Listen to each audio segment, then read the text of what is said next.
Magandang hapon po, ABC. Kumusta po yung bibigay po natin na 100,000 sa mga magbibigay ng impormasyon para sa pagkasolba ng pagkabatay ng kapitan, barangay kagawad? Approve ba ito? Yes, it's already approved dito sa Angkonian Palalawigan. So, we are just waiting kung ano yung and kahit na mayroong magturo, it must be validated. Kailangan ma-validate, hindi naman basta-basta maniwala na tayo kagad. Kailangan ma-validate and then ma-procedure. So na siya. So, ganun ang procedure. Paano po nila ibibigay po sa inyo sa Kabugaw po yung bibigyan ng impormasyon na ABC? Whoever na makapagbigay ng lead sa pagkasulba ng kaso yung kapitan sa kayong konsehal. So, yun ang tatanggap ng reward. Hindi ba magkakaroon ng parang threat sa buhay ng mga magbibigay, sir? Mapoprotektahan po natin? As I have said during the passage of the resolution last session, there is a risk. There is a risk in my life as the leader, ABC president, but it's my duty to protect them. So, I will take the risk. So sa meeting po, na-approve na po, wala bang binigay ng provincial government na additional na tulong? Parang pera po ng ABC po yun?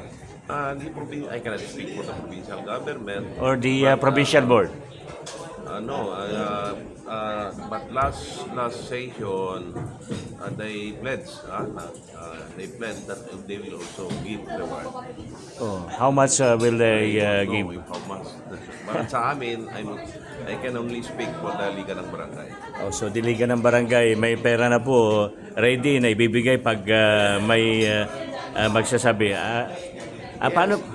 Yes, kami naman sa Liga ng Barangay, meron naman kaming konting pondo dyan. So, and kung wala man, may personal lang natin. Personal na lang natin. So, I advise my treasurer na kailangan may revolving fund or petty cash para just in case na kailangan, hindi na tayo mag-withdraw sa bangko. Lahat na ba ng mga namamatay na barangay kagawad, nasabi nyo, sir, na pati yung kagawad, kailangan mabigyan din ng pan? Of course. And in fairness din sa kapitan o barangay officials, kung mayroon naman silang pagkamali sa sala, they committed also, we are not perfect. Kailangan din ma-prosecute sila. Ano pong investigasyon na ng ABC sa yung reported po sa pagkabatay ni Kapitan? May balita na ba, ABC? Kung wala pa, matter of fact, we have a meeting with the provincial director at sa COO office last June 21. It's a joint meeting of the PNP and the Liga ng Barangay. And according to our provincial director, that they are doing their best para masolve.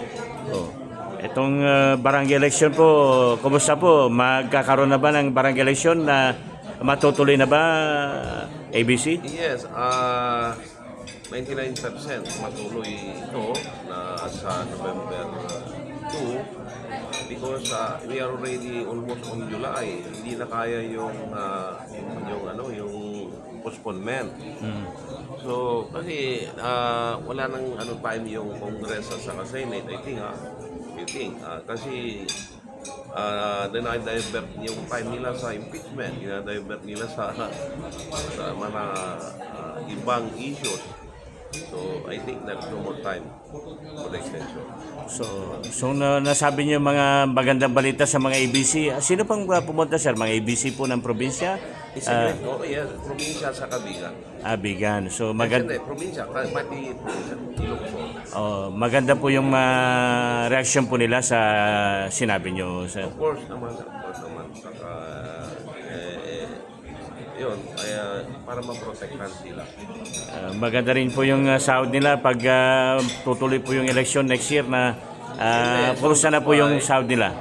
Hindi, that's why, so dito sa provincial board, isang member ng board passed resolution supporting the passage of this Magna Carta. So sabi ko, the Liga ng Barangay is also kami, sa Ilocos is also planning to pass a resolution for the passage of this Magna Carta. But I am thinking kung ito ay magpo-fall sa conflict of interest kasi we are the beneficiaries of that law. So ngayon,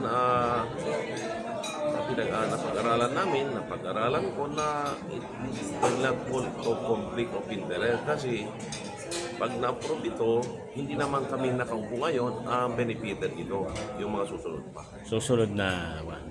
Maraming salamat po ABC kung may additional po kayong sasabihin sa mga viewers, listeners po.